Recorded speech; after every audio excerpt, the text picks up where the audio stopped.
आपने धार्मिक मान्यताओं, काल्पनिक कथाओं या टीवी सीरियल में पुनर्जन्म की बातें या कहानी सुनी होंगी। पुनर्जन्म या होता है या नहीं, इस विषय में लोगों की अलग-अलग मान्यताएं हो सकती हैं।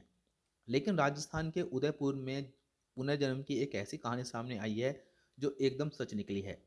किसी नोवेल या फिल्म की स्क्रिप्ट जैसी ये कहानी सुनकर जिसने भी उसकी पड़ताल की वो हैरान रह गया।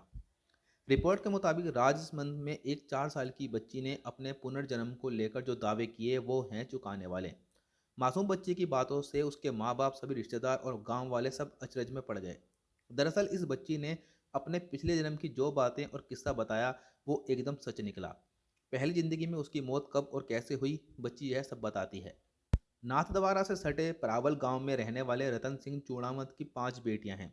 बीते करीब 1 साल से उनकी सबसे छोटी बेटी 4 साल की किंजल बार बार भाई से मिलने की बात कह रही थी। परिवार में पहले तो किसी ने भी बालमन की बात समझकर ध्यान नहीं दिया। जब 2 महीने पहले जब किंजल की मां दुर्गा ने उसे अपने पापा को बुलाने को कहा तो वह बोली, पापा तो पिंपलांतरी में हैं। पिंपलांतरी वही गांव है जहां उषा नाम की एक महिला की जलने से मौत हो गई थी।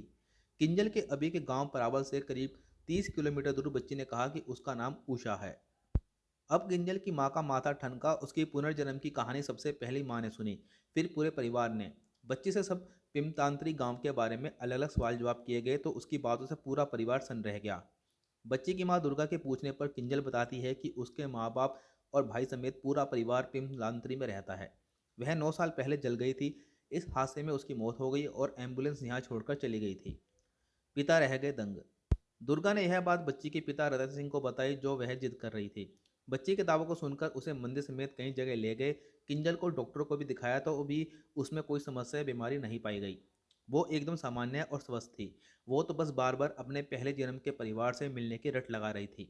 किंजल ने कहा कि उसके परिवार में 2 भाई बहन हैं। पापा ट्रैक्टर चलाते हैं। उसका पीहर पिमलांतरी और ससुराल ओडन में है। 4 साल की किंजल की कहानी जंगल में लगी आग की तरह आस पड़ोस के गांवों तक पहुंची। इसके बाद जब यह कहानी पिंपलात्री गांव के पंकज ने सुनी तो वह खुद परावल आया। पंकज उषा का भाई है। ये वही उषा थी जिसकी मौत ठीक बच्ची के बताए समय पर हुई थी। पंकज ने बताया कि जैसे ही उसने बच्ची को देखा तो किंजल की खुशी का ठिकाना न रहा।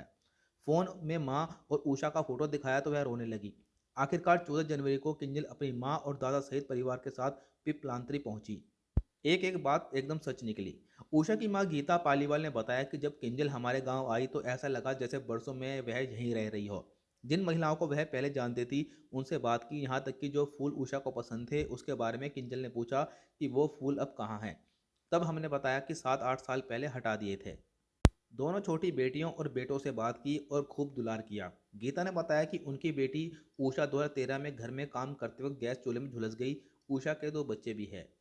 इस घटना के बाद आज की किंजल और पिछले जन्म की उषा के परिवार के बीच नया रिश्ता शुरू हो गया है। किंजल रोजाना पिछले जन्म के परिवार वालों से फ़ोन पर बात करती है। वहीं उषा की मां कहती है, हमें भी ऐसा लगता है कि मानो हम उषा से ही बात कर रहे हों। उषा भी बचपन में ऐसी ही बातें करती थी। उषा के रिश्तेदार भी उसे अब अपना मानने लगे हैं। ऐसे वीडियोज़ के लिए वीडियो को लाइक, शेयर, चैनल को सब्सक्राइब जरूर करें। धन्यवाद।